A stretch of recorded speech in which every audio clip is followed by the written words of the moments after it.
아침 기분 좋은 만남 아침마당 전북입니다. 저희가 신년 건강 기획으로 지난주 1탄을 했습니다. 네. 건강하게 살 빼자 다이어트 방법 얘기했는데 홍엠 씨, 네. 살 좀 빠졌습니까? 네. 살이 조금 많이 빠졌습니다. 얼굴도 하얘지고요. 네. 턱선 보이시나요? 턱선? 아. 제가 이런 말씀까지 좀 드리기는 그런데, 임플란트를 해갖고 씹들 모든 게 네. 2주 동안 나가도 못 오고 먹도 못 했어요. 그랬더만 이렇게 턱선이 생기더라고요. 이게 좋은 건지 나쁜 건지는 모르겠지만 그래도 턱선이 생겼습니다. 그래서 그런지 짐이 있네요. 음. 멋짐, 어? 날씬해짐. 네, 오늘 방송 끝나고 짐은 들어드리도록 하겠습니다. 고맙네요. 근데 중요한 거는 네. 그 모든 병의 그 근본은 스트레스다라는 말을 저번 주에도 하셨거든요. 그래서 스트레스를 안 받기 위해서 집에 들어가잖아요. 그럼 아무것도 안 하고 소파에 누워서 한 4시간에서 5시간 정도 TV 보다가 뭐 차도 마시고 그리고 또 너튜브도 보고 게임도 하고 4시간에서 4시간 정도 계속 그렇게 하고 있습니다. 세상에 이걸 어쩌면 좋습니까? 우리 홍엠 씨가 적당한 휴식과 게으름을 지금 구분을 못하고 있어요. 게으름 자고로 이 건강한 다이어트란 말이죠. 운동과 더불어서 식이요법 그리고 바른 생활 습관이 병행이 돼야 되거든요. 그래서 뭐 홍엠 씨가 뭐 스스로 살이 빠졌다고 무작위 착각을 하고 잘생겨 보인다는 둥 이렇게 자기가 넘치는 모습을 보니까 참 멘탈값 긍정적인 사람이구나 싶습니다. 어쨌든 우리 홍엠 씨의 정신 건강 아주 안전합니다. 안전해. 그때 제가 스트레스를 요새 좀 잘 안 받거든요. 근데 유일하게 받는 게 당신이세요. 왜 이렇게 저한테 스트레스를 주시는 거예요? 여기다 안전 차고 있으면서 저한테 꼭 안 안전하시니까. 아무튼 먼저 주시죠. 스트레스 그만 좀 받으시고 좀 건강하시고 좀 행복하셨으면 좋겠어요. 제가 부러우면은 임플란트 하세요.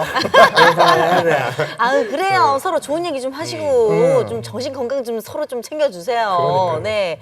아니 뭐 사실 저 같은 경우에는 한때 제일 부러운 사람이 돈 많은 사람이었거든요. 부럽지. 그런데 모르겠어요. 저도 이제 한 살 더 먹어서 그런지 요즘에는 몸 건강, 정신 건강하신 분들이 그렇게 부럽더라고요. 특히 어르신들 보면은 어머 어쩜 저 연세에 저렇게 꼿꼿하게 허리가 곧으실까, 건강하실까 맞아. 이런 분들 보면은 와 나도 저렇게 건강하게 나이를 먹어야 되겠다 싶어서 올해 저의 또 목표는 건강입니다. 맞습니다. 건강 건강한 사람이 정말 제일 부러운 사람인 겁니다. 자, 네. 그래서 지난주에도 사실 여러분이 많이 관심 가져주셔서 신년 건강기획 제2탄을 오늘 준비했습니다. 이 자리에 의사 선생님들 직접 모셨거든요. 의사들이 들려주는 건강 이야기. 자, 두 번째, 어서 오세요.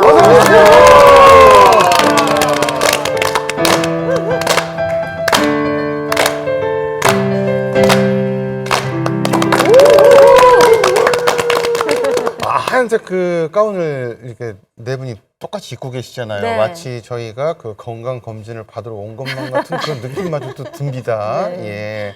자, 우리 정영택 원장님부터 본인 소개 부탁드리겠습니다. 안녕하세요. 안과 전문의 정영택입니다. 수술실하고 진료실만 왔다 갔다 하다가 이렇게 생기 있는 방송이 나오니 너무 즐겁고 좋습니다. 그렇지만 오늘은 실속 있게 안과 상식에 대해서 열심히 여러분께 말씀드리고 가겠습니다. 고맙습니다. 네. 잘 오셨습니다. 네. 자, 그 옆에 한아름 교수님. 안녕하세요. 저는 가정의학과 교수 한아름입니다. 저는 비만, 만성질환, 탈모와 같은 일상적인 건강 문제를 다루고 있고요. 오늘은 많은 분들의 고민거리 탈모에 대해서 쉽고 재미있게 말씀드리려고 나왔습니다. 네. 잘 오셨습니다. 그 옆에 우리 김기욱 교수님. 네, 안녕하세요. 재활학과 교수 김기욱입니다. 하나의 시간이 지날수록 관절, 뼈가 약해지고 그리고 여기저기 아프신 분들이 많아서 운동을 목표로 하시는 분들이 많은데요. 저희가 잘못된 운동을 하시는 분들이 많아서 제대로 된 운동 방법을 통해서 뼈와 관절 건강을 지켜주기 위해서 나왔습니다. 감사합니다. 고맙습니다. 네. 잘 봐야 되겠다. 네. 그래도 옷 입을 때 똑똑똑똑 소리가 나더라고요. 가끔. 예. 유심히 듣도록 하겠습니다. 맨 마지막 자 유아름 원장님.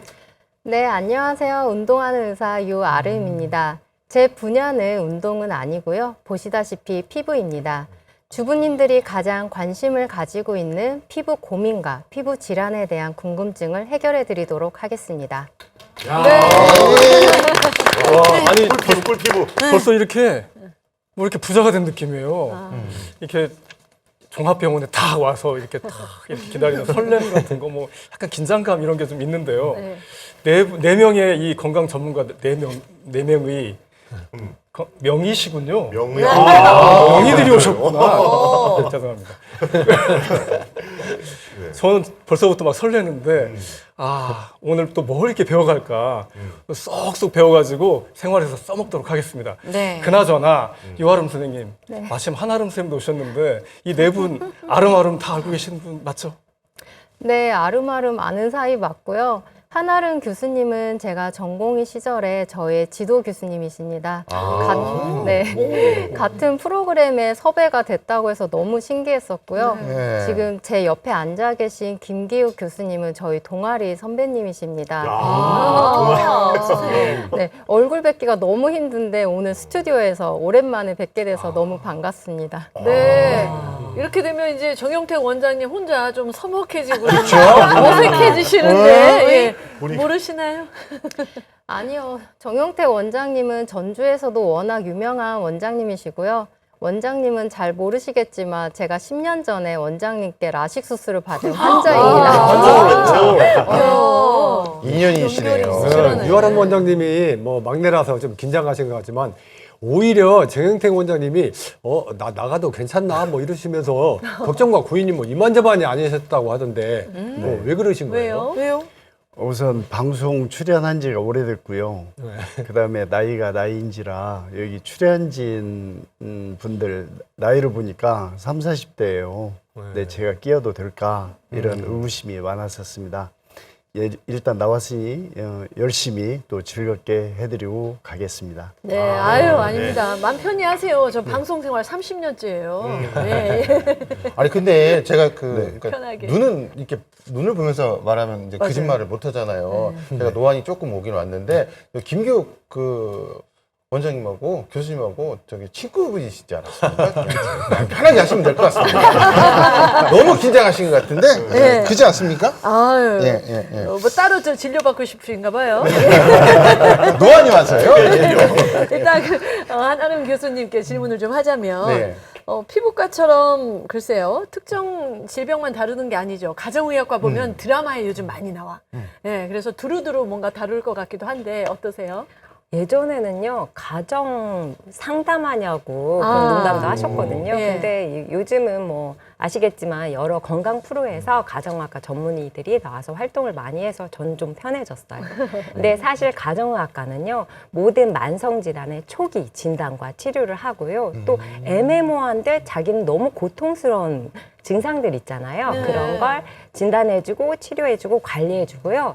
또 저희 가정의학과는 비만뿐만 아니라 고도 비만을 수술적 치료도 하는데 이제 수술을 제가 하는 건 아니고요. 수술 전후의 관리가 매우 중요한데 그것도 하는데 사실 이제 고도 비만 치료하다 보면 탈모가 피할 수가 없어요. 그래서 이제 탈모도 어쩔 수 없이 다루게 되었습니다. 그러셨군요. 근데 또 이렇게 옆에 앉아 계신 김기욱 교수님도 좀 할 말이 좀 많으신 눈치세요. 우리 재활의학과도 좀 많이 알려야겠다 뭐 이런 표정이신 것 같은데 뭐 재활의학과 어디가 어떻게 아플 때 가는 곳인가요? 네, 그럼 저도 한번 저희 과에 대해서 한번 설명을 드리겠습니다. 네. 재활하면은 제일 많이 생각하시는 게 스포츠 재활이시잖아요. 운동 선수들이 부상을 당하고 다음 경기에 나가기 전에 최상의 컨디션을 만들어가는 과정이라고 생각하시면 됩니다. 저희가 외상이라든지 질병에 의해서 나의 신체 기능이 이 정도밖에 안 됩니다. 그렇지만 내가 얼마만큼 좋아지는지를 모르면은 이 기능으로 평생 지내시는 분들이 상당히 많죠. 그래서 재활학과 의사는 그 환자분의 신체 기능이 얼마만큼 좋아질지를 평가를 해서 골 세팅을 하고요. 이 목표치를 설정해서 여러 가지 재활치료로 이렇게 좋아지게 만드는 과라고 생각하시면 됩니다. 예전에는 뇌 손상이나 아니면 그 근골격계만 주로 있었는데 지금은 심장, 폐, 암 환자 그리고 정상적인 노화 과정에서도 범위가 넓어지고 있습니다. 그래서 여러분들이 뼈와 관절 건강뿐만 아니라 나의 신체 기능이라든지 아니면은 정말 어떤 운동을 해야 할지 궁금하다 싶으면 저활학과에 오시면 되겠습니다. 네, 정말 든든해지네요. 4명의 건강관리 의사분들을 모시고 갑진년이잖아요. 갑지게 건강관리하는 방법을 이제 본격적으로 알아보겠습니다. 저희가 그래 어떤 분야를 먼저 말씀을 시작을 해야 되나 고민을 많이 했거든요. 아, 그랬죠. 그래서 뭐 피부가 좋은 분부터 해야 되나, 아니면 탈모가 없는 분부터 해야 되나, 노안 없는 분부터 해야 되나, 이 뼈가 건강한 분부터 해야 되나 딱 했는데 이주 씨가 깔끔하게 정리해 주셨다고요? 네, 그렇습니다. 이런 노래가 있잖아요. 머리, 어깨, 무릎, 발, 무릎, 발. 머리, 어깨, 무릎, 발, 무릎, 발, 무릎. 머리부터 시작하죠. 네, 노래처럼 머리부터 가보는 건 어떨까요? 네, 괜찮으시죠? 좋습니다. 그러면 머리부터. 네. 그러면 이제 모발이네요. 모발 건강. 네, 탈모입니다. 저는 제가 머리가 뭐 이상해가지고 모자를 쓴다 이렇게 오해하시는 분들이 계셔가지고 괜찮습니다. 네, 빽빽하신데요. 빽빽하죠? 네. 밀림입니다, 밀림. 네. 그렇지만 또 언제 어떻게 될지 모르니까 걱정이 됩니다. 그래서 여쭤보고 싶어요. 탈모 기준이 있어야 될 텐데 여기서부터는 탈모다. 그거 좀 궁금합니다. 이게 사람의 모발이요. 한 번 자라면, 한 번 나면 이게 평생 가는 게 아니고 3년 동안에 걸쳐서 이제 나중에 빠지게 돼요. 이게 성장기, 그다음에 퇴행기, 휴지기로 빠지거든요. 근데 정확한 진단이 있어요. 100개 이상, 하루에 100개 이상 빠지면 탈모예요. 근데 그거보다 더 쉬운 게 있어요. 100개 세실 거예요? 아니죠. 못 세죠. 한 10가닥을 이렇게 탁 잡았는데 4가닥 이상은 빠진다. 그러면 좀 탈모를 의심할 수가 있습니다. 그리고 그거 말고도 이렇게 M자 부위가 좀 휑하고 모발이 가늘어지면서 정수리 이 부위가 좀 휑하면 그때부터 이제 탈모 의심하고 정확한 진단은 병원에서 하시면 좋을 것 같습니다. 해보세요. 그게 제가 아는 분이 있거든요. 이거 누구라고 말씀드리기는 그래요. 네. 저희 집에서 일어나는 일인데 머리 감고 나면은 하수구가 막힐 정도로 머리카락이 어떤 분이 빠지시더라고요. 어떤 분이? 탈모인가요? 안타깝네. 근데 사실 머리가 길면 하수구가 막힐 정도로 많이 빠져 보여요. 맞아요. 그건 많이라는 건 너무 주관적인 기준이고요. 네. 정확한 진단은 병원에서 하면 좋은데 사실 이제 원래 바디핏도 나만의 바디핏이 있고 나만의 원하는 몸무게가 있잖아요. 그런 것처럼 탈모는 아니어도 탈모의 가능성이 있고 내 머리가 좀 휑하다 하면 조기에 진단과 치료 적극적으로 관리하는 게 중요합니다. 네. 선생님 근데 심장병 하면 우리가 흔히 뭐 부정맥 그리고 심부전, 심근경색 이런 여러 질환들이 있는데 탈모도 하나가 아니라 여러 종류라고 들었어요. 네, 맞아요. 네. 원인도 좀 다양하기 때문인데요. 남성형 탈모, 여성형 탈모, 산후탈모, 그리고 원형 탈모가 있습니다. 근데 남성형 탈모는 이게 남성 호르몬 때문인데 이게 테스토스테론이요. 그게 DHT로 바뀌면서 그게 모낭에 영향을 줘서 이제 생기는 거예요. 근데 이게 유전적인 성향이 매우 강해요. 네, 산후탈모는 사실 자연적인 현상이니까 이건 시간이 지나면 좋아집니다. 아, 그래요. 그러니까 여성들은 산후탈모 그때는 그러려니 하지만 그 후에도 사실 50대, 뭐 60대 되면 탈모, 특히 이제 이쪽 머리 빠지는 거, 여기 빠지는 거 고민들 많이 하시거든요.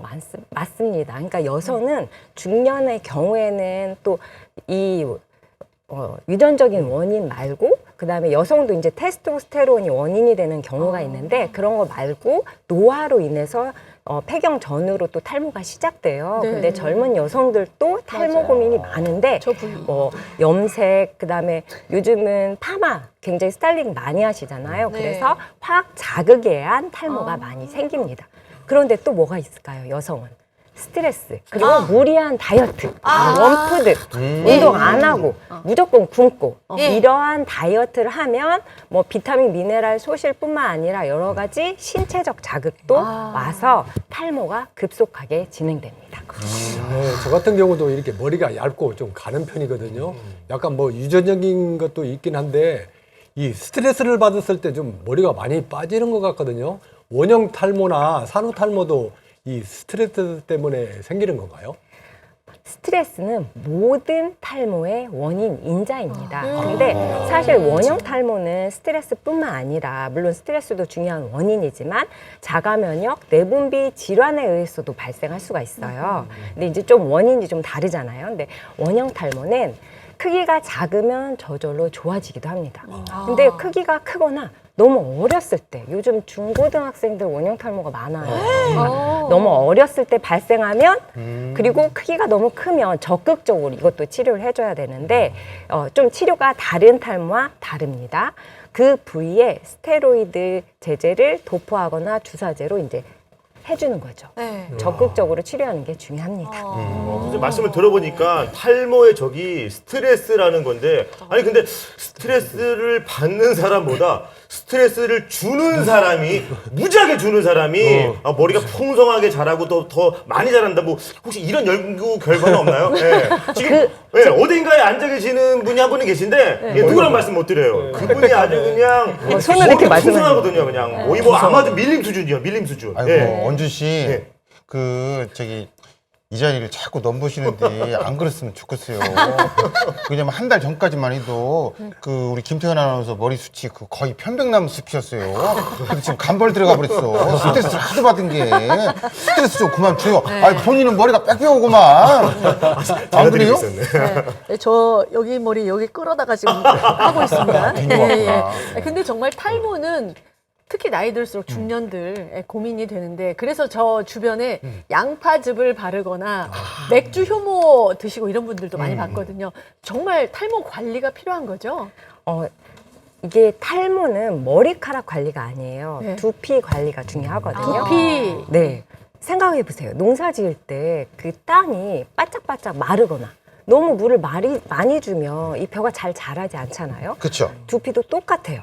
너무 기름지고 땀이 많이 흐르거나 또 겨울철에 너무 건조하면 두피가 건강하지 않고, 건강하지 않은 두피는 모발에 건강한 성분을 전달할 수가 없잖아요.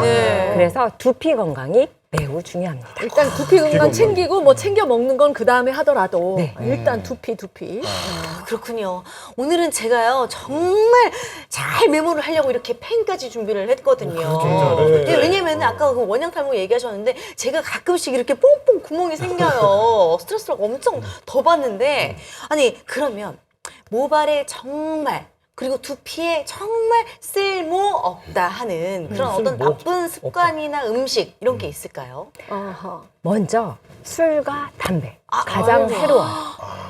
술은 전신에 염증을 일으키고 두피에도 염증을 일으켜요. 그리고 비타민, 모발에도 좋은 비타민, 미네랄, 소실을 너무 많이 일으키고요. 담배는 이 두피의 혈액순환을 굉장히 많이 방해하거든요. 근데 이 전자담배도 마찬가지예요. 그래서 담배와 술이 굉장히 해롭고요. 또 요즘 검정콩 두유를 많이 드시더라고요. 우유 이런 게 완전식품이다 해서 음료수처럼 일부러 챙겨 드시더라고요. 근데 잘 생각해 보면 혈당을 확 올리는 음료수 건강에 안 좋죠. 그래서 검정콩 두유와 우유를 음료수처럼 생각하시면 돼요. 이게 우유에는 유당이 있어서 혈당을 올리고, 검정콩 두유는 좀 달달하잖아요. 그것도 당 성분이 있어서 혈당을 급속하게 올리는데, 이렇게 혈당을 급속하게 올리는 음료는 살도 찌는데 체중 단화산물을 더 많이 생성시켜서 노화에도 별로 도움이 안 되거든요. 검정콩 두유, 검정깨 그러니까 검정콩이나 검정깨를 드실 거면 차라리 이거를 그다음에 검정콩, 소금 조금 넣고 해서 갈아서 콩물처럼 드시면 좀 좋을 것 같아요. 콩물, 갈아서 콩물까지. 여기까지 왔으면 여기서부터 정말 궁금한 점. 탈모 치료법. 이게 궁금하거든요. 치료법? 네, 치료법이 있죠. 사실 이제 음식으로 치료할 수는 없어요. 음식은 미리 몇 년 전부터 건강관리 차원에서 해주시는 게 좋고요.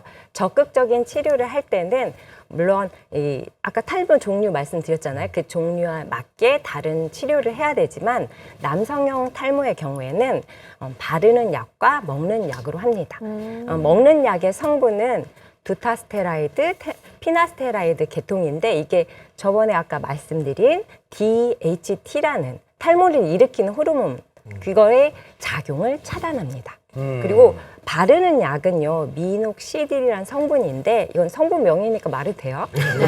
두피에 발라주면 그 바르는 부위에 혈액순환이 촉진됩니다. 혈관이 확장되면서. 그럼 모발에 영양이 더 잘 가겠죠. 그래서 남성형은 바르는 약과 먹는 약을 동시에 주면 효과가 좋아요. 좀 센 걸로 드시면 됩니다. 근데 이제 여성형은 조금 달라요. 여성형은 먹는 약으로 치료를 할 수 있는데 그 성분은 아까 말씀드린 미녹시딜, 이게 혈관을 확장시키는데 혈관이 확장되면 어떻게 될까요? 모발, 영양 성분이 잘 가겠죠. 근데 중요한 것은 미녹시딜은 욕심내고 고용량 드시면 안 돼요. 아주 저용량, 뭐 2분의 1 아니면 4분의 1T에서 시작해서 부작용을 봐가면서 드십니다. 근데 이 부작용이 뭘까요?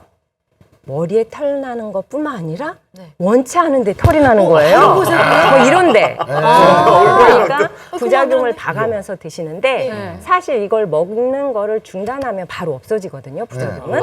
그러니까 이제 편안한 마음으로 시작을 하는데 나는 이런 부작용이 싫다 하면 바르는 거 먼저 시작을 하시면 돼요. 똑같은 남성이 바르는 거 똑같은 성분입니다. 그래요. 아까 그 원형 탈모는 말씀드렸죠. 그렇게 탈모의 원인에 따른 치료를 하면 됩니다. 네. 자, 이렇게 이제 두피 자꾸 이렇게 두드리게 되는데 운동도 좀 해주고 이제 눈으로 내려올게요. 눈 건강. 우리 약단장님. 네. 네.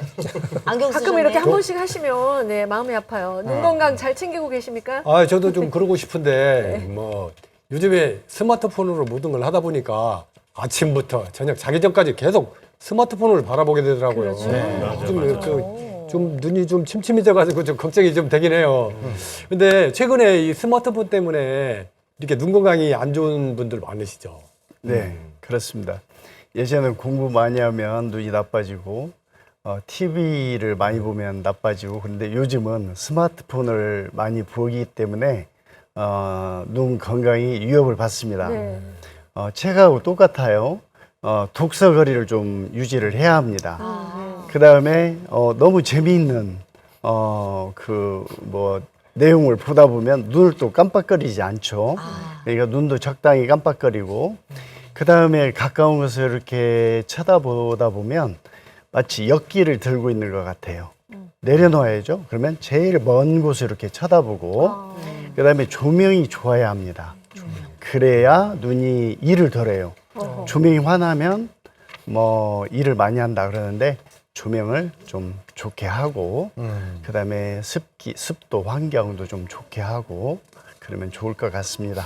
습도까지. 자, 그럼 이쯤에서 그 눈 건강 한번 다 같이 들어가 보는 것도 좋을 것 같아요. 요즘 또 그 유행하는 노래가 갑자기 생각나네요. 눈은 눈동자를 위 아래 위 아래 위 아래 위 아래 다 같이 한번 해보실까요? 위 아래 위 아래 위 아래 위 아래. 눈이 많이 좋아졌어요. 하다 보니까 이거 왠지 눈이 더 피곤해지는 느낌이에요. 어쨌든 오늘 눈 건강 지킴이시 원장님이 나오셨으니까 요즘 대표적인 눈 질환은 뭐가 있는지 또 어떻게 치료를 하면 좋을지 알아보기 위해서 제가 준비한 게 있습니다. 짜잔! 돌아오셨네.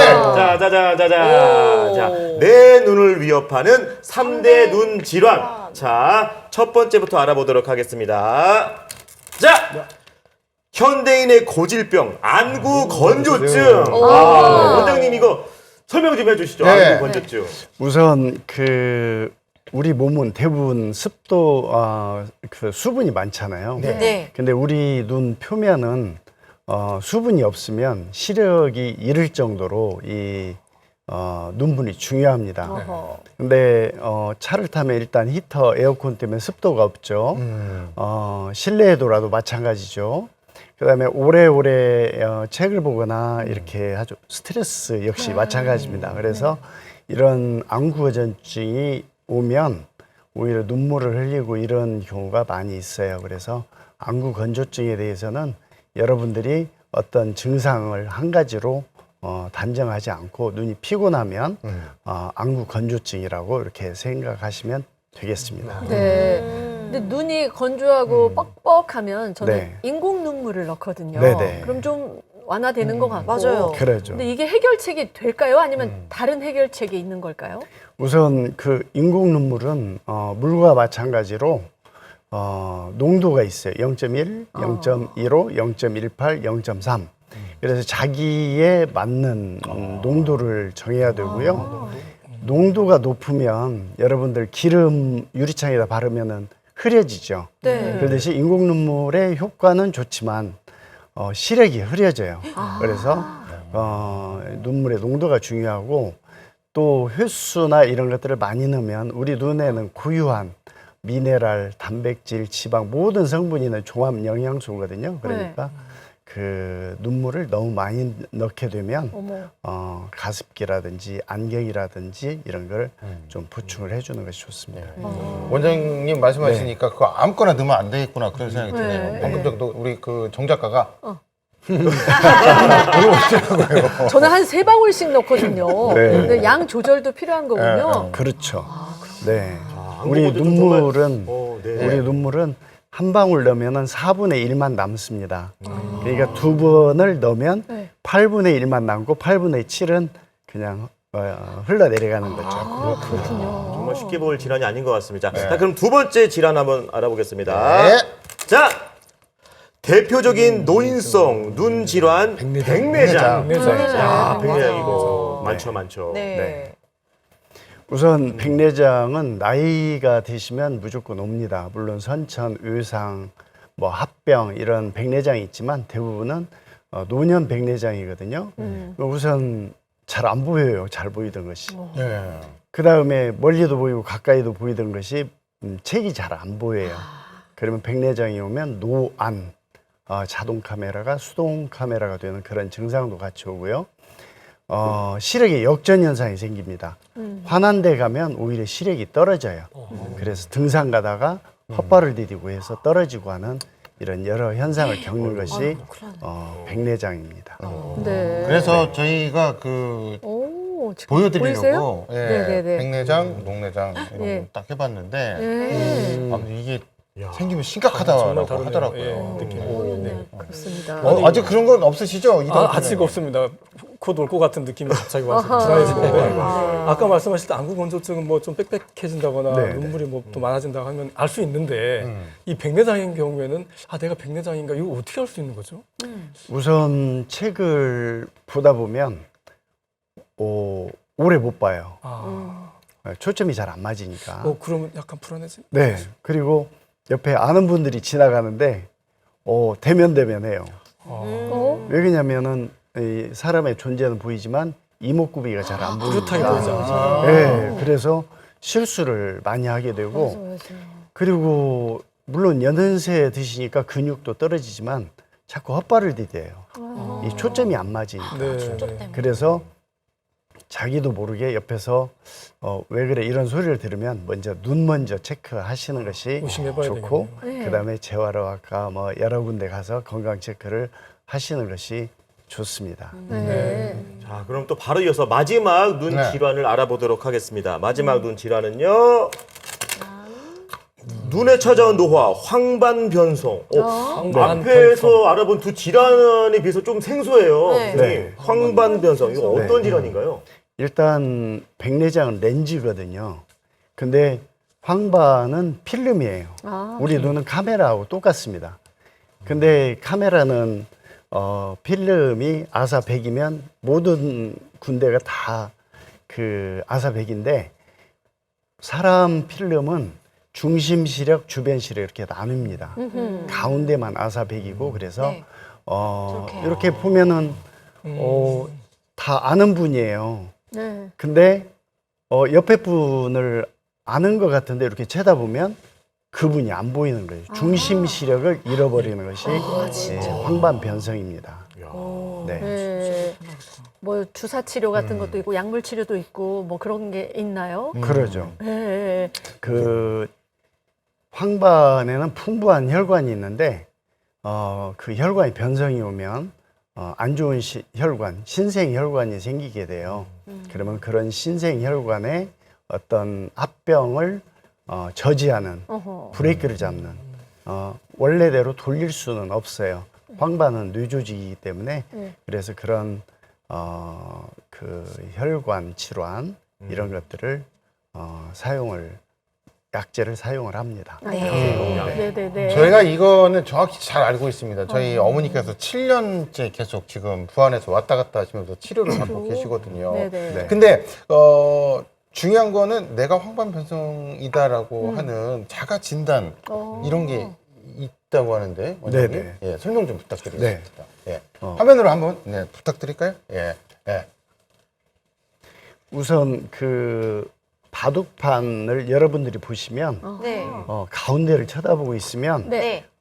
격자가 규칙적이죠. 예. 근데 황반 변성이 있으면 필름이 찌그러지니까 저 격자가 불규칙하게 간격이 휘어져 보이거나 간격이 넓고 좁고 이렇게 보이거나 하게 됩니다. 그 다음에 또 한 가지 방법은 집에서 기둥을 문지방 기둥을 이렇게 보면 네. 기둥이 오돌도돌 휘어져 보여요. 그러면 자기 눈에 그렇게 보이네요. 황반의 변성이 와서 필름이 찌그러진 현상을 느끼게 되죠. 자가 테스트 할 수 있는 방법입니다. 그렇군요, 그렇군요. 자, 이제 눈 건강했으니까 조금 내려올까요? 네. 어깨. 네. 이제 뼈 관절 쪽으로 넘어갈게요. 김기욱 교수님, 계절적으로 가을, 겨울, 뭐 계절적인 변화가 있을 때도 그렇지만 이렇게 춥고 정말 뼈가 시리다 이런 얘기들 표현하시는데 계절적인 영향을 받나요? 뼈? 네, 물론 받습니다. 그렇지만 이게 계절에 의해서 날씨가 춥다고 해서 뼈가 직접적인 영향을 받기보다는 왜 오늘도 날씨가 추웠잖아요. 네. 날씨가 추울 때 저희가 나오면 밖에 나오면 어떻게 됩니까? 움츠려들죠. 예, 움츠들고 네. 이게 되죠. 결국에는 가장 영향을 많이 받는 것은 근육입니다. 근육. 예, 그래서 앞선 정현태 원장님께서 말씀해 주셨듯이 겨울이 되면은 많이 미끄럽죠. 네. 많이 어니까. 그래서 눈 쪽에 문제가 있으면은 넘어질 확률도 있는데 반대로 근육이 긴장이 되면은 우리의 반사 기전들이 상당히 많이 약해지죠.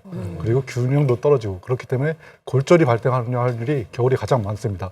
그래서 어떻게 보면 뼈 쪽에 가장 직접적인 영향을 주고 가장 치명적인 게 골절이기 때문에 겨울철에 골절과 뼈 건강이 가장 위협을 받는다라고 생각을 하시면 될 것 같습니다.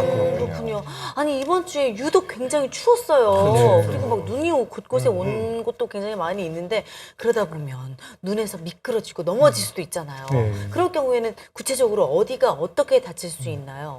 결국에는 저희가 넘어질 때 어떤 자세로 넘어지냐가 가장 중요하겠죠. 예. 예를 들어서 넘어질 때 저희가 반사적으로 손을 딱 짚으면은 손목이라든지 팔꿈치에 요골골절이 많이 생기고요. 그게 아니면 옆으로 넘어진다 했을 때는 고관절 쪽에 충격이 많이 가해져서 네. 고관절 골절이 가장 많이 옵니다.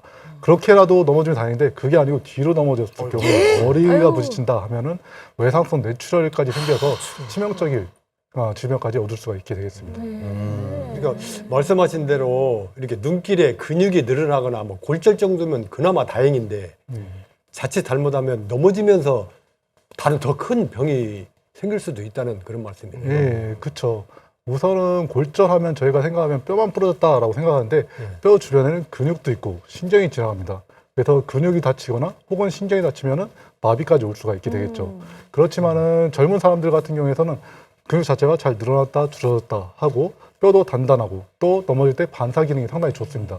하지만 노인분들 같은 경우에는 뼈도 구멍이 많이 나고 근육이 수분도 떨어지고 그리고 섬유화가 많이 돼서 상당히 말라 있습니다. 잘 안 늘어나죠. 그리고 넘어질 때 반사 반응도 떨어지기 때문에 똑같이 젊은 사람과 나이 드신 분들이 넘어졌다 하더라도 그 치명적인 것은 노인분들이 훨씬 많습니다.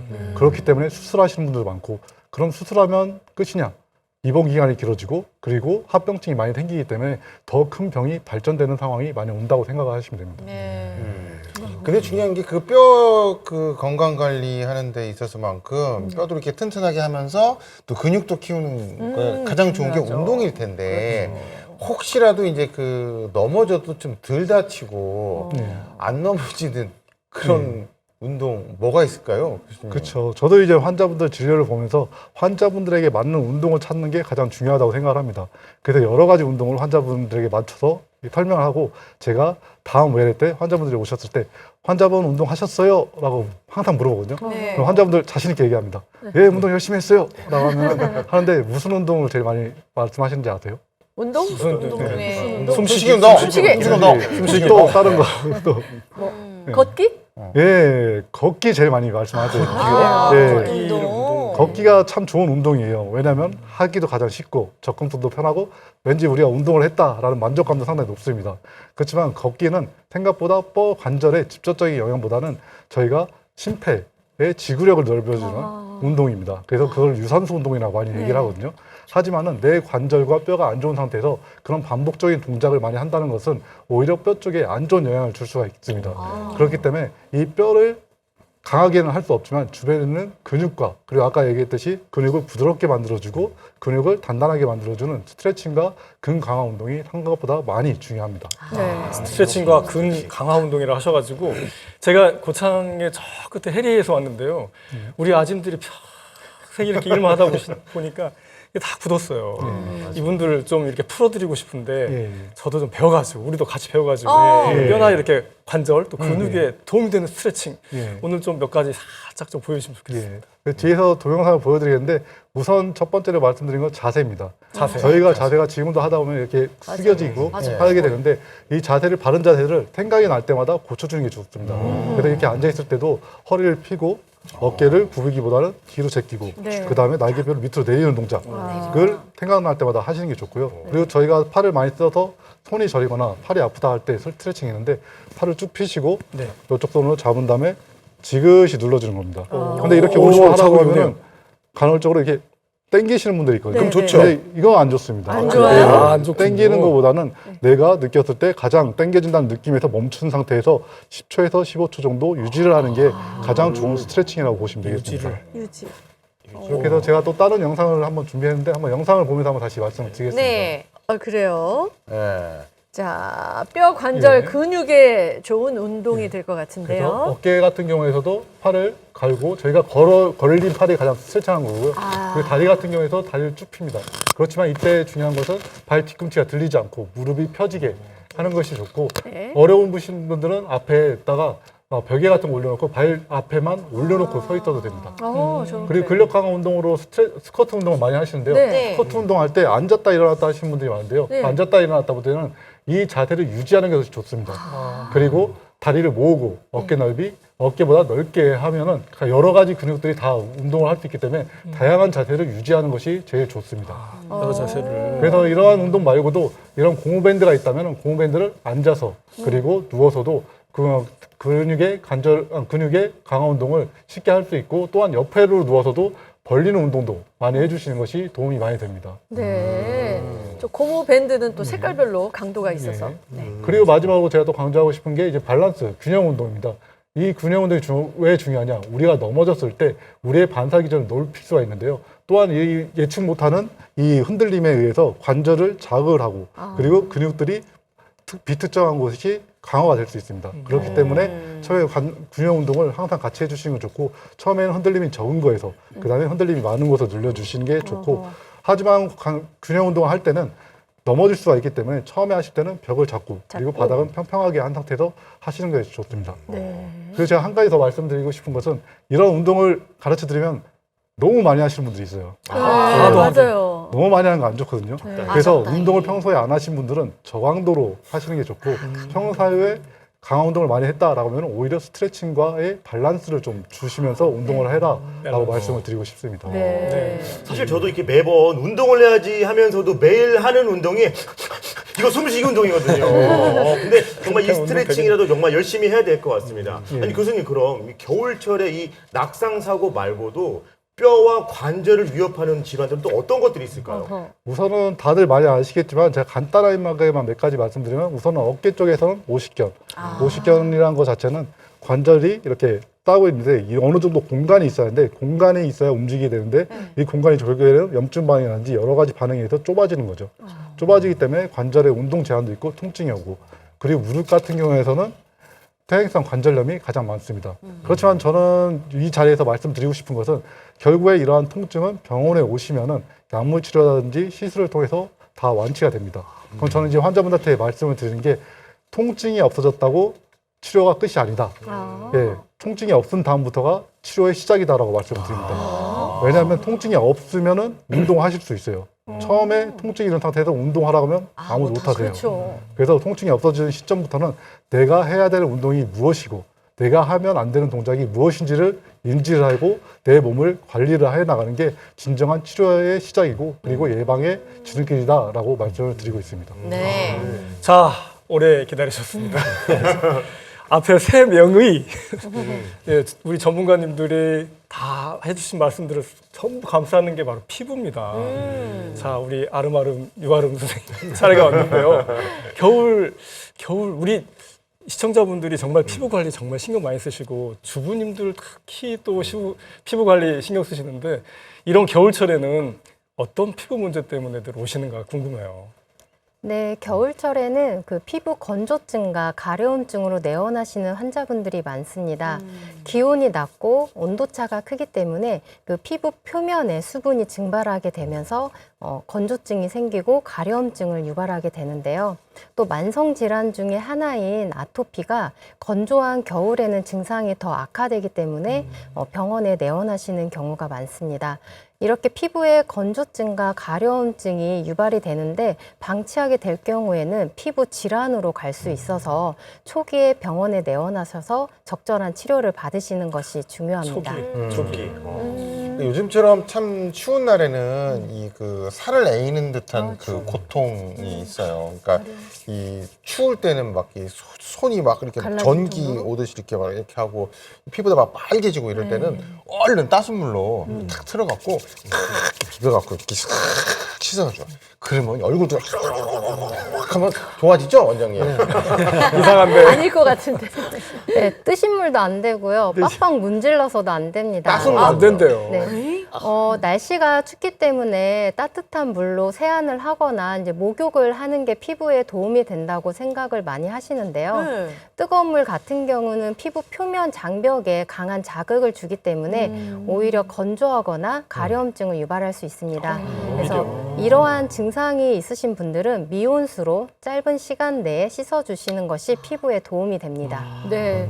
여기는 그렇게 하고 저는 씻고 나서 뭐 보습제 같은 거 발라주고 하거든요. 가려움도 있고 아무래도 당기니까 특히 겨울에 건조하고 그 방법이 괜찮은 거죠? 그럼요. 피부는 이제 보습을 잘 해주시는 게 가장 중요한데요. 그 피부 표면에 유수분 밸런스를 유지해주는 게 가장 중요합니다.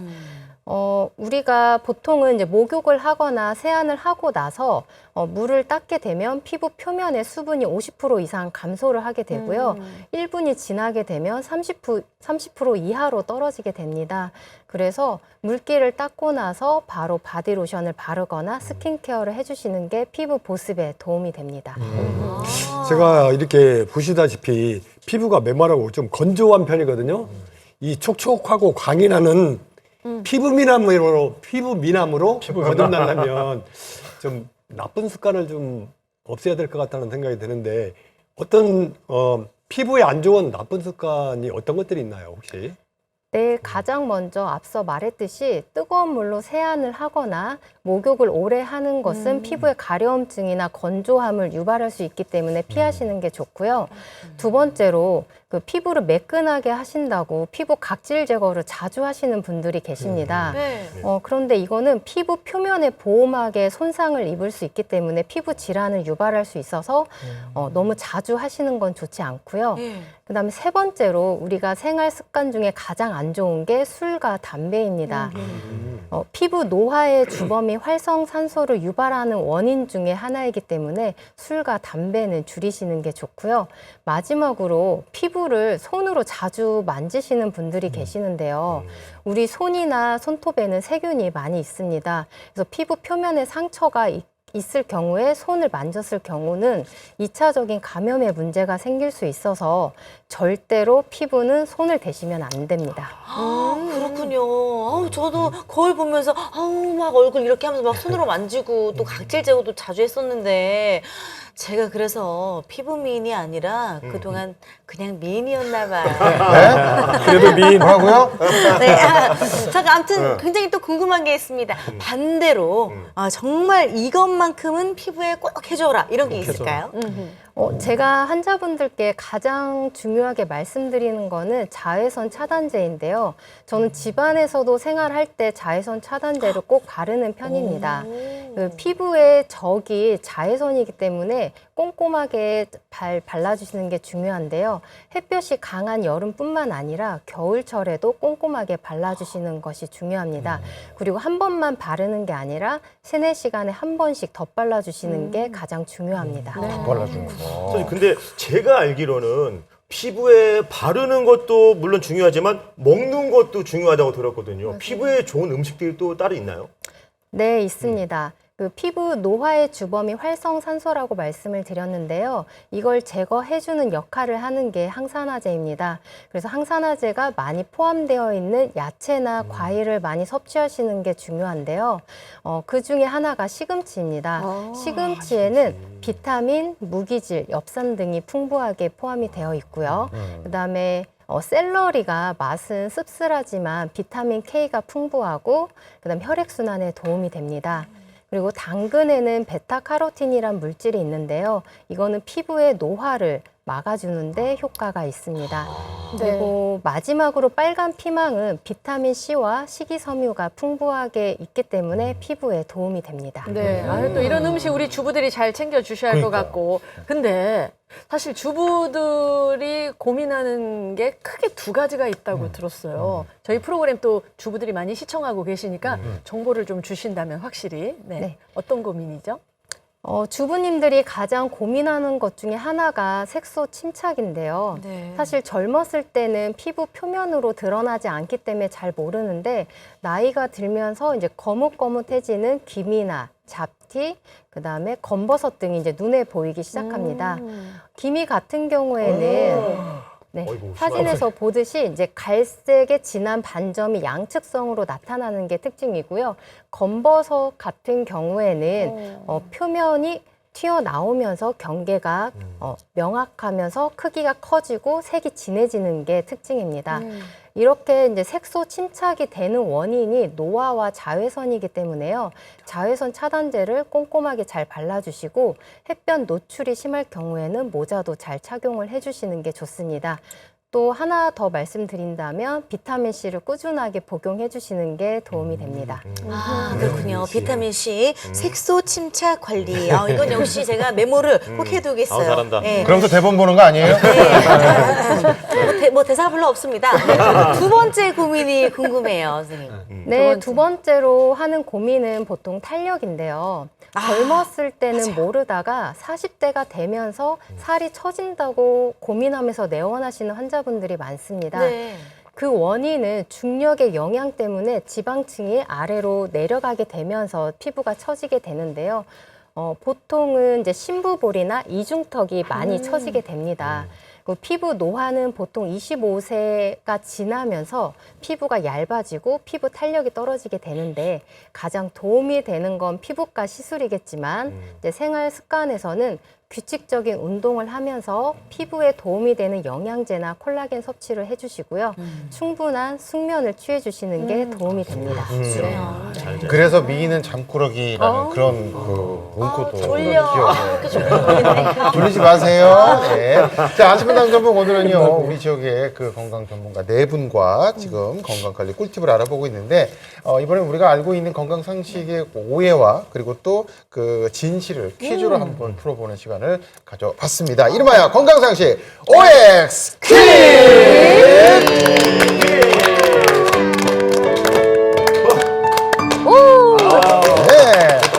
자, 네 분의 의사 선생님들이 각 분야별로 퀴즈를 하나씩 준비하셨고요. 저희 패널들이 맞춰주시면 되는데 맞으면 O, 틀리면 네. X표를 X. 그려주시면 되겠습니다. 자, 먼저 정영택 원장님 문제 내주시죠. 네. 제가 아까 안구 건조증에 대해서 설명을 말씀을 드렸는데요. 네. 이번 퀴즈는 평소 눈물이 많은 사람은 안구 건조증이 없다. 맞다고 생각하면 O, 아니라고 생각하면 X를 들어주세요. 네.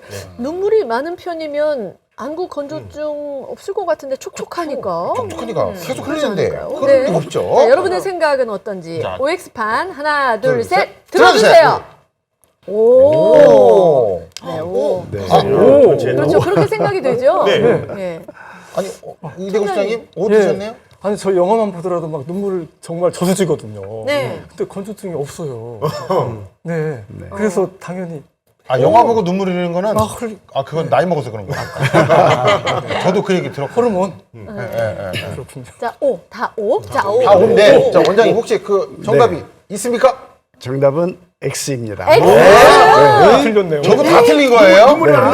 X예요. 그러니까 네. 그 아까 말씀하신 네. 그 눈물이 주 눈물이면 건조증이 없는 거거든요. 근데 실은 우리 눈의 눈물은 기초 눈물이 있고 그 다음에 주 눈물샘이라고 그래요. 시냇물. 네. 그 다음에 부 눈물샘이 있는데 그것은 울 때 감정적으로 또는 이물이나 병이 있어서 울 때 나오는 비상 눈물이에요. 그 말은 역설적으로 시냇물이 없기 때문에 저수지물이 필요한 거거든요. 그래서 눈물이 자주 많이 이유 없이 나오는 분들은 안구 건조증이 있다입니다. 그렇군요. 자, 첫 번째 문제는 전원이 네. 오답을 들었고요. 틀렸네요. 다 자, 틀렸어. 이제 두 번째 탈모 관련 퀴즈를 해볼까요? 한아름 교수님. 네. 제가 탈모 유전 성향이 굉장히 강하다고 말씀드렸잖아요. 네네네. 근데 문제입니다. 네. 아빠 쪽 할아버지, 고조 할아버지까지 확인했는데 아무도 안 계세요. 탈모가. 네. 네. 근데 엄마도 괜찮은데 엄마 외삼촌이 약간 불안해요. 엄마 쪽 탈모는 유전되지 않는다. 아, 저는 제가 이거 알아요. 알아요? 엄마 쪽은 안 옮아요. 뭐든지 그것은 아빠 쪽이다. 그래서 너 아빠 타겠다. 그런 얘기를 많이 들었거든요. 맞아. 탈모 네. 쪽은 또 아버지 쪽이다. 아버지 닮았다. 이런 얘기 하긴 그래서 하는데. 자, 여러분들은 어떻게 생각하는지 정답판, 우엑판 들어주시죠. 아, 제발, 안녕하세요. XXXO. 원주 씨, 저. X 들었어요? 전 영향이 있다고 보거든요. 예. 왜냐면 제 후배 중에 영소라고 있습니다. 영소라고 있는데 이 친구 외가 친가가 다 어르신들이 머리카락이 다 많이 없으세요. 예. 이제 뭐 아빠 쪽은 당연히 그럴 거라고 저도 생각을 하는데 아무래도 아주 적은 어떤 부분이라도 엄마 쪽에 영향이 있을 것이다. 저는 이렇게 생각을 하거든요. 네. 예. 일리가 영수 있어 때문에. 예, 영수 정답은 때문에. 뭔가요? 정답은 X인데요. X요? 네, 탈모가 우성 유전이에요. 그러니까 유전자 하나라도 탈모인 게 이렇게 엄마 아빠에서 내려오면 탈모가 생겨버리거든요. 근데 요즘은 사실 이 우성 유전 때문에 오는 이 유전적인 탈모보다도 정말 엄마 아빠 다 괜찮은데도 탈모가 오는 경우도 많아요. 그렇군요. 네, 그래서 뭐 아까 말씀드렸듯이 초기에 관리가 중요합니다. 네, 세 분이 맞춰주셨습니다. X 정답이었습니다. 네. 아, 그렇다면 지금 서민수 학단장님 한 문제도 못 맞추셨네요. 그런가요? 다음 문제 한번 잘 맞춰보시고요. 네. 이제 이제 뼈와 초반인데. 관절 관련 문제를 드리겠습니다. 김기욱 교수님. 제가 맞힐 기회를 드리겠습니다. 제가 겨울철에 낙상이 많다고 했는데요. 넘어질 때 골절뿐만 아니라 타박상도 상당히 많습니다. 그러면 저희가 넘어진 다음날 타박상이 있을 때 다음날 얼음찜질을 하는 것이 좋다, 나쁘다. OX로 간단하게 쉬운 문제 드리겠습니다. 쉬운 문제라고 하셨습니다. 아주 넘어진 쉽게. 다음에 얼음찜질하는 게 좋다. OX. 정답판 들어주시죠. 들어주세요. 당연히 뭐. 네, 경험이 있습니다. 반반. 네. 네. 제가 봤을 때는요, 이거는 따순 걸로 이렇게 되줘야 좋을 것 같은데. 그럼 서민수 학단장님 X 되셨네요? 네. 네. 어떻게 그렇게 생각하세요? 원래 그 운동선수들이 막 다쳤을 때 네. 얼음찜질을 하거든요. 네. 네. 그런데 이제 그 다음 날이라고 하니까 다음 날은 좀 뜨거운 걸로 이렇게 찜질을 해야 되지 않는가. 자, 제가- 교수님, 정답이 네. 혹시 있습니까? 예, 정답은 O입니다. 네? 얼음찜질. 경험이 있습니다. 경험이. 아프질 않아. 넘어져도 아프질 않아. 네. 아까 설명 좀 해주시죠. 그 야구 선수 말씀 잘 해주셨는데요. 예. 제가 이거는 진짜 정말로 진료 현장에서 넘어진 다음날 환자분들이 얼음찜질을 하시는 경우가 얼음찜질이 아닌 뜨거운 찜질을 하셔서 제가 문제를 드렸습니다. 왜냐하면 넘어진 다음날이면은 적어도 2, 3일 정도 내에서는 넘어지면 부종이 심해지고 염증 반응 때문에 혈관이 상당히 이완이 되거든요. 그래서 혈류가 많이 쏠립니다. 그 상태에서 얼음찜질이 아닌 뜨거운 찜질을 하면 혈관이 더 이완되고 그리고 부종이 더 심해지기 때문에 얼음찜질이 아닌 반대작용하는 혈관을 수축시키고 부종을 감소시키는 얼음찜질을 적어도 2, 3일 정도는 얼음찜질로 하시는 게 좋습니다. 그렇군요. 아, 서민수 학단장님 한 문제라도 좀 맞춰주셨으면 좋겠습니다. 이번에 꼭 그러니까 맞춰보세요. 하루가 다음 날이 아니고 한 2, 3일 지난 뒤에는 뜨거운 예. 걸로 이제 해도 된다. 핑계 없는 무덤 없죠. 네. 어쨌든 그런 네. 거 자, 이제 피부 관련 퀴즈를 네. 내겠습니다. 유아름 원장님. 네, 앞에 계신 분들이 오늘 모두 화장을 하셨는데요. 네. 화장에 관련된 문제를 드리도록 하겠습니다. 화장을 자주 하면 피부에 좋지 않다. 맞으면 O, 아니면 X를 들어주세요. 자, 화장을 한 30년 동안 하고 있는 저는, 네. 자, OX. 여러분, 아시겠습니까? 네. 네, 잘 생각해 보시고. 네. 자, 들어주세요. 하나, 둘, 셋! X, O도 X. 있고 X도 있습니다. 네. 네. 이지호 씨 네. 자주 하는 게 지금 화장을 자주 하면 피부에 좋다가 X인 거잖아요. 그러니까 좋지 않다라고 질문을 하셨기 때문에 네, 그렇죠? 좋지 않다. 아니 좋다는 건 아니 좋지 않은 건 아닌 거지. 저는 화장에 좋다, 피부에 좋다라는 뜻으로 이렇게 한 건데. 그렇죠. 막아주니까 어쨌든 또 사실. 화장이 좋다. 네, 저는 화장이 그러니까 피부에 나쁘지 좋다고 않다. 생각하는 게 제가 화장하고 술 먹고 다음날까지 이렇게 못 지우고 잤어요. 근데 다음날 광이 번들나면서 유분기가 촉촉하게 있는 게 좀 이상하네. 좋더라고요. 희한하네. 화장이 피부에 좋아요. 네, 원장님. 정답은요? 정답 이상한 논리입니다 네, 지금. 정답은 X입니다. 화장이 좋아요? 우리가 화장을 하는 것보다 지우는 게 중요하다는 말을 많이 들어보셨죠? 지우는 게. 네. 화장을 한다고 해서 피부가 나빠지는 것이 아니라 그렇죠. 클렌징을 꼼꼼히 하지 않았을 경우에는 맞아요. 피부에 노폐물이 쌓이게 되고 모공이 막히게 되면서 피부에 노화를 유발하게 됩니다. 그래서 건강한 피부를 유지하기 위해서는 꼼꼼하고 깨끗한 클렌징을 해주시는 게 피부에 도움이 됩니다. 잘 닦으세요. 잘 클렌징. 닦으셔야 돼요. 네, 그래서 그래요. 강진영님이 그 노래를 만드셨구만. 네. 화장을 지우는 여자. 잘 지워야 됩니다. 네, 잘 뭐 지워야 돼요. 뭐 한다고 나쁜 건 아니고 아, 네. 하고 나서 잘 지워야 된다라는 겁니다. 네, 아셨죠? 클렌징이 중요한데 그땐 네. 젊었어가지고 그냥 뭘 해도 좋았나 지금은 안 봐요. 돼. 지금은 지금 절대 안 돼요. 어쩐지 다음날 뽀로지가 올라오더라고. 바로 올라오지. 자, 아유, 참. 근데 지호 씨가 오늘 판 내려주시고요. 예, 서민수 학단장님은 또 한 문제도 못 맞추셔서 오늘도 굉장히 안타깝네요. 지호 씨도 할 말이 많을 것 같아요. 예, 아니 뭐 저도 지금 한 2문제 정도 이렇게 맞췄기 때문에 기분이 그래도 반반 좋고요. 네, 저희가 이분들한테 의사분들이시잖아요. 보물 1호가 뭐냐라고 질문을 드렸더니 다 하나같이 뭔가 짠 것처럼 환자다. 나의 보물은 환자다. 이렇게 얘기를 하셨더라고요. 짜셨어요? 그렇다면 우리 정영택 원장님께서도 기억에 남는 환자분이 분명히 있으실 것 같아요. 네.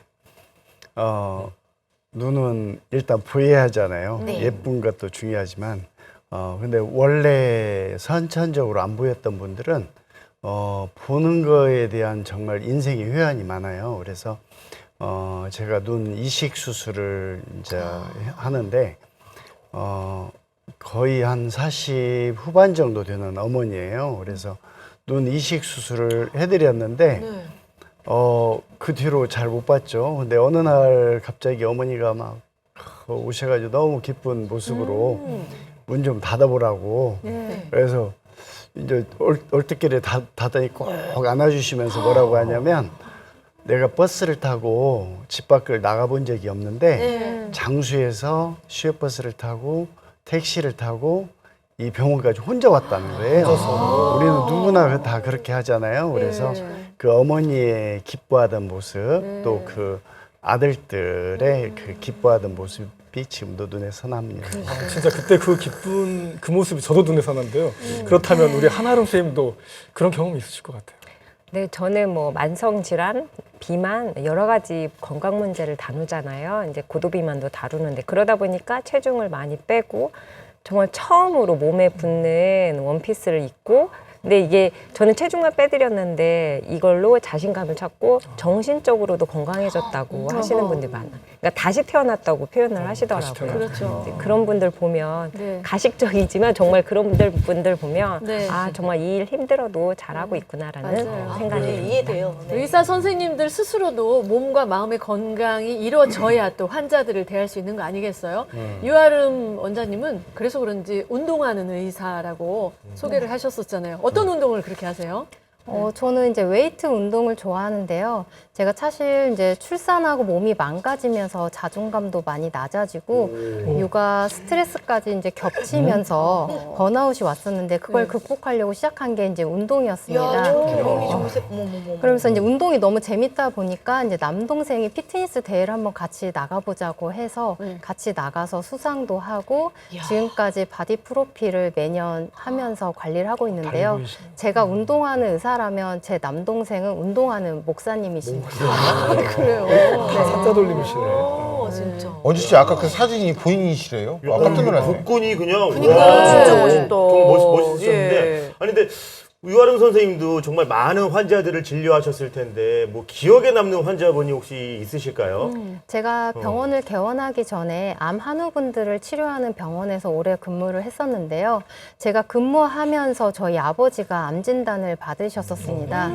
그래서 이제 면역 치료와 이제 수액 치료를 학회를 다니면서 공부를 오래 해왔었는데 그때 인연이 됐던 암 한우분들이 이제 저희 병원에 오셔가지고 피부 시술도 받으시고 면역 치료도 하시면서 건강하게 이제 행복하게 생활하시는 모습을 보니까 많이 뿌듯하고 감사하더라고요. 그 김기욱 교수님도 특별한 인연이 있는 그런 환자가 있다고 하던데 어떤 인연인가요? 예, 저는 이제 뼈 관절 쪽 말고도 외상성 뇌손상이라는 부위를 좀 봅니다. 그러니까 요즘에 킥보드라든지 아니면 오토바이 때문에 생각보다 젊은 환자들이 교통사고가 나는 경우가 많거든요. 그럴 경우에 뇌손상이 심한 경우에는 의식을 잃은 경우가 많습니다. 그래서 이제 수술적 치료를 받고 저희 재활학과에 오시면은 이제 보호자분들이 이제 워낙에 이제 젊은 환자다 보니까 제발 의식이라도 좀 말이라도 했으면 좋겠다라고 얘기를 많이 하십니다. 그렇지만 이제 앞에 제가 이제 여러 가지 평가를 해보면 아, 이 환자는 의식이 깰 것 같고 그리고 어느 정도 운동 기능이 올라갈 것 같다라고 목표를 잡고 열심히 재활을 해서 환자가 일상생활까지 할 정도로 많이 좋아졌습니다. 그러다가 어느 날 제가 병원에 이렇게 지나가고 있는데 갑자기 그렇게까지 크게 저를 부르는 분들이 없는데 병원이 울릴 정도로 교수님 안녕하세요 하고 소리를 크게 질러주시더라고요. 그래서 뒤로 돌아봤더니 그 젊은 환자분이 예, 많이 회복이 돼서 저희 병원에 취업을 하셔가지고 같이 일을 하게 됐습니다. 그래서 처음에 의식이 없던 환자분이 나와 같은 공간에서 일한다는 것 자체가 너무 뿌듯해서 그 환자분이 기억이 제일 많이 남습니다. 하얀색 그 가운을 입고 계신 분들을 안 만나면 안 만날수록 좋은 거잖아요. 그만큼 건강하다니까. 근데 아프기 전에 미리 찾아가서 그렇게 또 진료도 받고 그러시면 될 것 같습니다. 네. 자, 소중한 정보를 주신 이분들에게 드릴 책 어떤 책입니까, 순장님? 예, 4명의 명의분들께 드리고 싶은 책이 바로 최재천의 공부라는 책입니다. 이 부제가요, 어떻게 배우며 살 것인가라는 부제가 붙어 있습니다. 최재천 선생은 정말 세계적인 생태학자인데요. 이분이 어떻게 글로벌한 그런 대학 이런 데서 공부하는 기관들에서 공부를 했는가, 그리고 한국인으로서 공부의 진면모를 보인 데들이 많거든요. 그 대목을 예리하게 이 질문하는 인터뷰하는 분이 잘 이렇게 캐치해서 우리에게 진짜 공부를 하는 게 그냥 단지 내 현재를 윤택하게가 아니라 우리 모두를 위해서, 모두의 미래를 위해서 작용하고 있구나. 그리고 내 전문 분야의 문제가 아니라 서로 이렇게 크로스오버라고 하고 또 융합이라고 하고 통섭이라고 하는데요. 이런 영역과 영역이 만났을 때 훨씬 더 풍성한 어떤 미래의 가치를 또 만들어낸다. 그런 이제 공부법을 가르쳐 줍니다. 입시하는 청소년들만이 아니고 정말 삶의 어떤 구비를 넘어갈 때 어떻게 살 것인가를 고민하는 공부법으로서 최고입니다. 그래서 이 책은 후배들 앞에서 열심히 또 고군분투해 주신 정영택 원장님께 선물하도록 하겠습니다. 고맙습니다.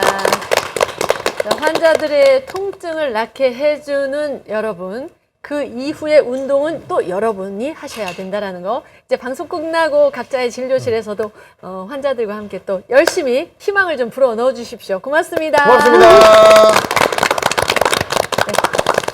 아침마당 전부 오늘도 역시 여러분이 내주신 소중한 수신료로 이웃들과 함께하는 시간을 만들었습니다. 고맙습니다. 네, 사실 알면서도 실천하지 못하는 게 건강관리잖아요. 그렇죠. 아파야지만이 병원을 찾아가는 그런 생각을 가지고 있는데 오늘부터는 건강하게 꾸준히 미리미리 잘 챙겨보시는 것도 좋을 것 같습니다. 네, 속 따뜻하게 하셔야 됩니다. 밖이 추워요. 네, 저희는 다음 주에 더 행복한 소식 가지고 여러분 찾아뵙도록 하겠습니다. 시청해주신 여러분 고맙습니다. 고맙습니다.